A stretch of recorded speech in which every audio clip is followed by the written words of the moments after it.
Ahoy, mateys, and welcome to another episode of I'm Ready, a SpongeBob SquareCast. My name is Captain Eric, and we are continuing our sail through the second season of SpongeBob SquarePants.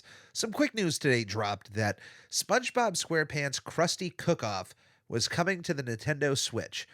Now, this is the extra crusty edition of Krusty Cook-Off, and I don't know how many of you have checked out Krusty Cook-Off, but it's a pretty decent handheld game, mobile game, iPad game, where you take on the role of SpongeBob SquarePants and various other characters as they make peanut butter and jelly sandwiches and cook at the Krusty Krab and so on and so forth. You move on to many different dishes that you're creating, and it's like Diner Dash. It's one of those multitaskers. You're constantly doing something and making sure everybody's being taken care of.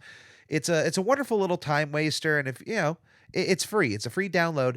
And the point of it being a free download is to get you to spend money in the game, either if you really want the costumes the characters wear, or if you want to power up your kitchen, because the curve on this game is like a lot of freemium games. They throw a difficulty curve at some point very early on to get you, to hook you to start spending money on it.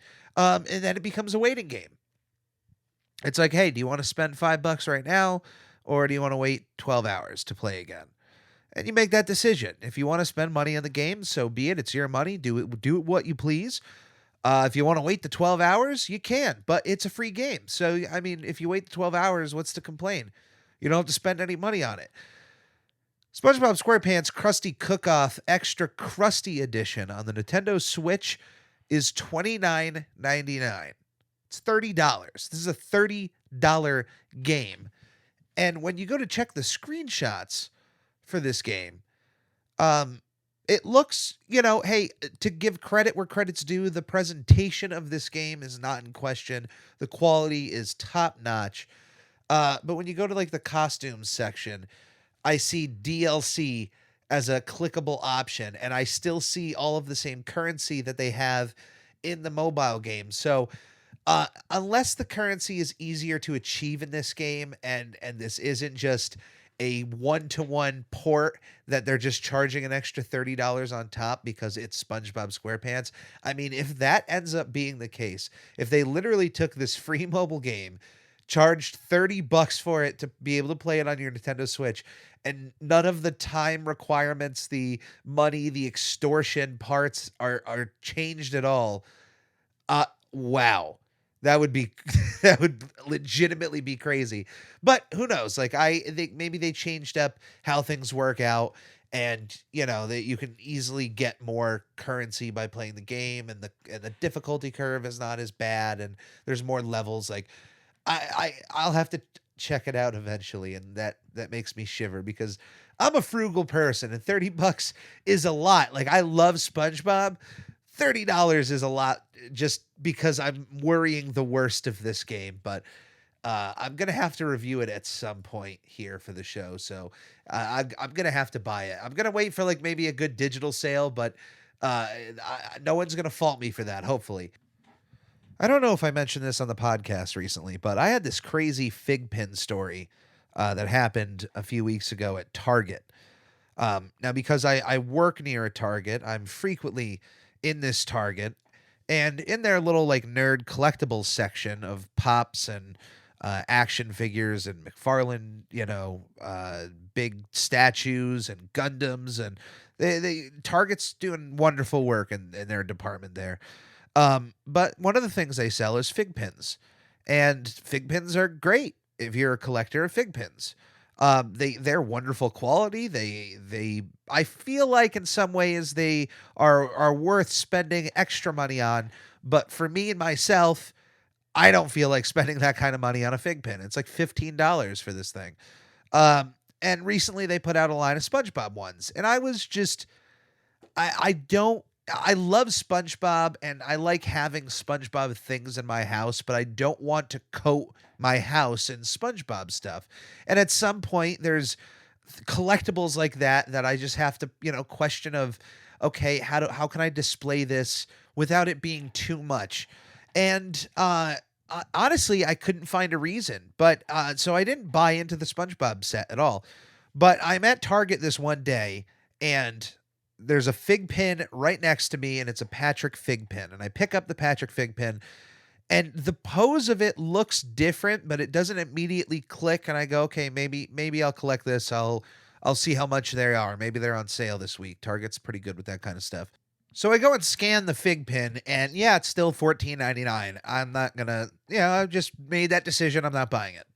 The next day, I find myself in a situation where I am able to very cheaply get the other four characters in the set, being SpongeBob, Squidward, Sandy, and Mr. Krabs, who also has plankton on him.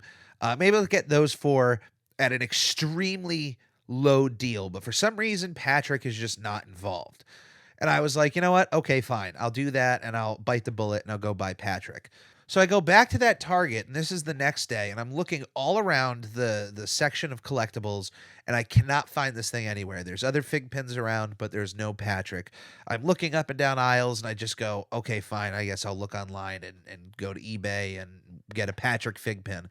And I look it up, and seems that there is a Chase Patrick in this line of fig pins. Now, for those that do not collect anything at all, or do not collect pops or fig pins or anything like that, and don't know what a Chase is once in a while they'll take a design they really like, and they'll either add glitter to it or make it glow in the dark or change up the colors to reference something else or make a completely different pose for that one figure, and that'll be its Chase.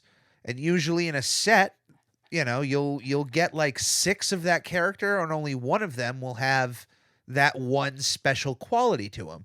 So this Patrick is, I don't know if fig pins are 1 out of 6, but the normal Patrick fig pin is really happy, and the Chase one is a really dull looking Patrick star. So when I look it up and notice this, I completely wow, I was so frugal. I missed out on something that would have been really cool to have that I didn't even know existed. After another 10 minutes of looking, I ended up finding the Patrick fig pin in a bin of Hot Wheels, just laid on top as if someone just tossed it in there. So I lucked out in that regard, and everything as well. But if you're a collector out there, just be careful sometimes. Don't go with your gut. And if need be, just check Google, just to see if you're passing up on something like that. But before we get into today's episode of No Free Rides, we're going to take a quick break. And when we get back, we're going to hop in our very own boaties and ride into No Free Rides. But more importantly, this is the last test for the year. And if SpongeBob does not pass this one, it means another whole year of boarding school! Aww. What happened? Magic Conj, will I ever get to meet Tom Kenny? Maybe someday. Oh, so you're saying there's a chance. Okay. Should I tell fans of the show how they can support us? Yes. Goofy Goobers, supporting the show is shockingly easier than catching a blue jellyfish. Right from our anchor page, anchor.fm/SpongePod, you can find links to all of our social media and a support button if you happen to have a few extra clams. Also follow us on twitch.tv/SpongeBobPodcast, where it's not only the official home to our sister show, Video Bob Game Pants, it's also where I stream live drawings of various Nickelodeon characters and host the opportunity for commissions and giveaways. Lastly, the official merchandise store is now open at redbubble.com/people/SpongePod, where various designs will be uploaded inspired by our show, including our official logo, which is now available on a multitude of products like t-shirts, stickers, duvet covers, and even a shower curtain. This is a podcast by a fan, for fans, and will always be fan-driven. Any way you see fit on supporting our show is much appreciated. Thank you, and enjoy. Okay, Mrs. Puff, what's my final score? 6. Woo! And how many do I need to pass? 6. Ooh. 100. What? 600. Welcome back to the show. No Free Rides is the 30th episode of SpongeBob SquarePants, part 1 of the 30th episode. It's first aired on April 14th, 2001, and was written by Aaron Springer, C.H. Greenblatt, and Doug Lawrence. What an eclectic group of writers there. as this is one of my favorite episodes of season 2. This has a lot of lasting moments, and all of those jokes still hit 20 years later. In this episode, it's one of those episodes I've mentioned many times on this podcast. I love when things start going into madness and get crazier and crazier. And as much as I love the quiet episodes with SpongeBob, Patrick, and Squidward, I also like the ones where you take a concept and you run with it. You know, look at Bubble Stand, which I regarded as one of the best SpongeBob episodes of all time.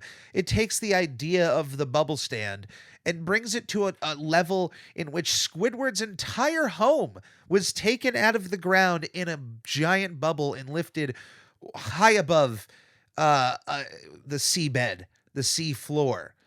It started very simple and blew up in a massive way, and I like those kind of episodes. And this is an episode that just tackles a very simple idea of Mrs. Puff just pushing, like, what if she just gave him his license? Now, granted, a lot of the issues that end up plaguing the rest of this episode all happen to the hands of Mrs. Puff herself. A lot of this could have been avoided. Of course, the whole episode could have been avoided by Mrs. Puff just, accepting her civil duty to have SpongeBob again the following year. I kind of feel we all feel bad for Mrs. Puff. I feel bad for Mrs. Puff. I mean, other than SpongeBob, which you get to see as a constant failure, we have to assume that everybody else who is driving safely on the road at Bikini Bottom went through Mrs. Puff's boating school. So she's doing good for everybody else. She's doing a decent job of being a driving instructor, but SpongeBob is SpongeBob. And it's practically a rule that he will never get his license realistically. I mean, we have episodes like this in which he gets his license, but by the end of the episode, it's taken away and everything goes back to normal. What I really liked about the episode is just the way the jokes land, the lengths they were going to for some of this humor. To start off the bat, the fact that this episode starts off with SpongeBob hitting the cameraman, our narrator, the French narrator, who is now a physical character in Bikini Bottom, taping what we're watching. So I guess with what we're going through is that this is an office-style documentary in which there's a crew underwater just recording the shenanigans of an undersea sponge. But we're not going to go down that road, but it's still an absolutely funny joke. And especially SpongeBob's reaction right after it. Like, he hits this guy, knocks him down, and he's just like, what happened? Like, absolutely genius comedic work there from Tom Kenny and from the writers. I don't know if that was an ad lib, but just absolutely funny. SpongeBob is shown in a very annoying light in this episode, but in a good way. The good kind of annoying that you can understand why other characters like Squidward and Mrs. Puff despise him, but you still love SpongeBob. Like, you can look past the annoyance there.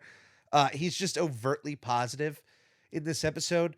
They're at the final driving test of the year. We're told that just like how this is presented as a regular school once in a while for SpongeBob, there's an end point. There's an end point, and then there's summer vacation, and I guess she starts back up in the fall. SpongeBob has this last chance to somehow graduate, but I don't know if, even if he fully passed this test. I'm sure Mrs. Puff would pass him regardless. But realistically, I don't know if it would be enough if he just did it on the last try. But I guess in some ways the final test is really all that matters. He, of course, crashes the boat. When he finds out he has a few seconds left, he, does a ditch effort, which causes an even bigger crash. And after a very funny sequence of points confusion on SpongeBob's end, he's told, hey, you failed, and sent off, in which SpongeBob gets really annoying about having to come back for another year. And Mrs. Puff immediately thinks of extra credit, a way to just get SpongeBob enough points, quote unquote, to get him out of the door and out of her life forever. This whole sequence is just drawn out with with really smart comedic moments, like classic comedy stuff. That is just timeless. SpongeBob constantly breaking his pencil and having to come back to the paper. SpongeBob, being confident in the paper, but then not confident in the paper. There's a lot of back and forth. Um, in the end, it doesn't matter because even though whatever was written on the paper, Mrs. Puff was going to accept it anyway. I mean, when she eventually gets the paper in hand, there's nothing really to look at, but she still passes him. The test, by the way, was to write a sentence that started with what I learned in boating school and writing 3 more words. That was it. And SpongeBob had trouble doing that, obviously. But he gets a pass. He gets his license. Probably one of the coolest moments, one of the coolest Easter eggs, if you've been paying attention to SpongeBob, is the fact that when he gets his license, he licks it and he says, it tastes like I dreamt it would. And if you remember in the episode Sleepy Time, when SpongeBob jokingly gets his license in a dream, he licks the license. This is an absolutely beautiful callback to a previous episode, and one is if you don't even see it coming and you catch it, it's just one of those wonderful early Easter egg moments for SpongeBob fans. I love that. I love that they did that. I love that they threw that in. It always makes me smile because it's just you don't see that. You see it more now these days that they reference other episodes, but something like this is deep cuts. Like they paid attention. Like they wrote that down somewhere. The second they had him lick it, like, okay, if he ever holds a real license, he's got to do this.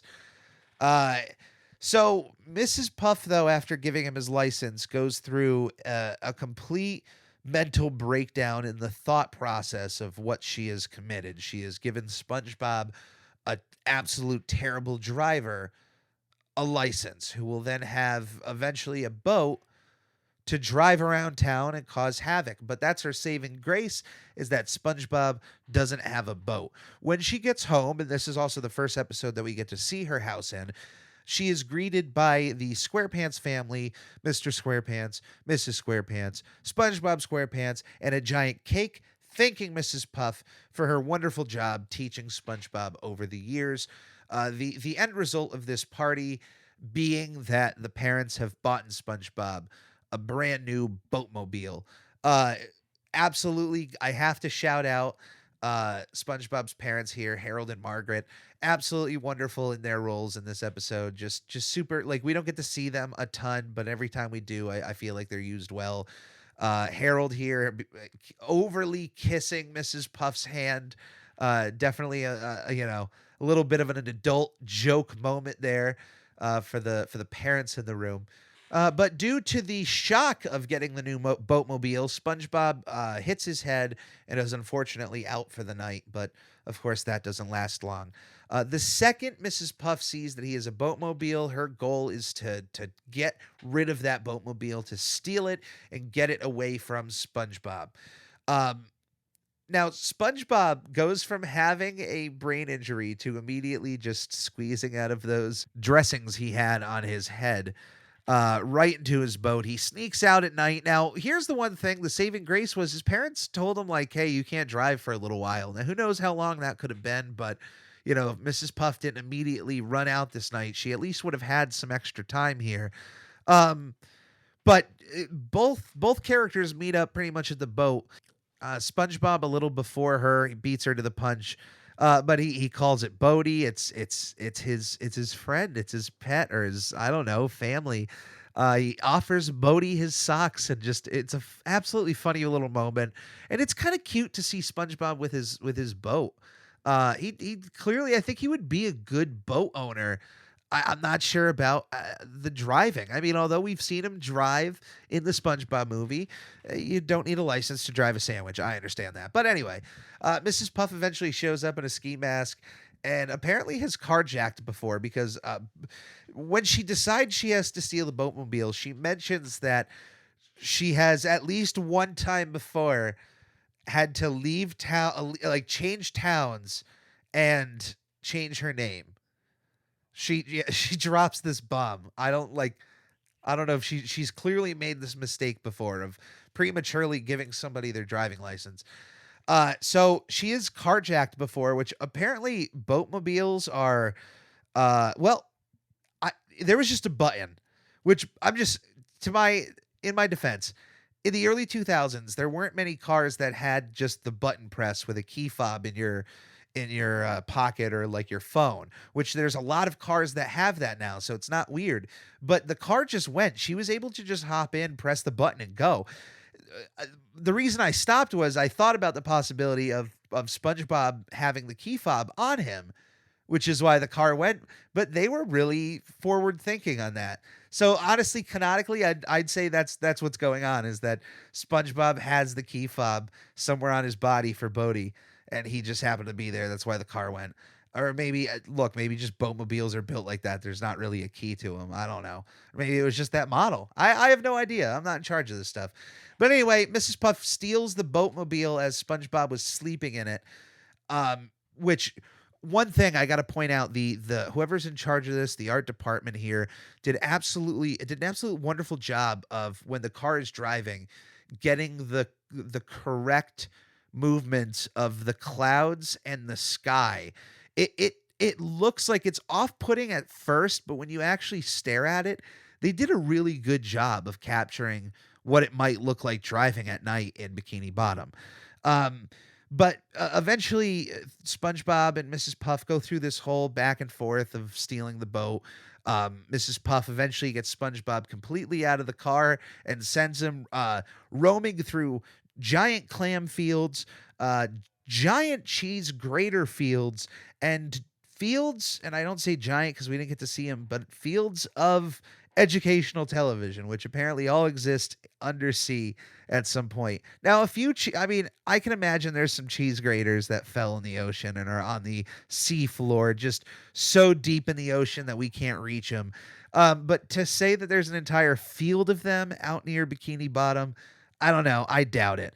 Eventually, the two scuffle, and the car is being watched by the cops. The cops that are watching this are absolutely hilarious. There's just two cops just sitting near a billboard, just kind of watching this car go absolutely nuts. Eventually, the car ends up crashing right into the cop car, causing, of course, Mrs. Puff to be arrested. The end result being that SpongeBob and Mrs. Puff are talking in prison, and SpongeBob letting her know that she can actually get out of prison early to offer free boat lessons. Now, I'm not sure if that is just for him or if that's just for everybody, if she just does it as a public service. But that is the episode No Free Rides.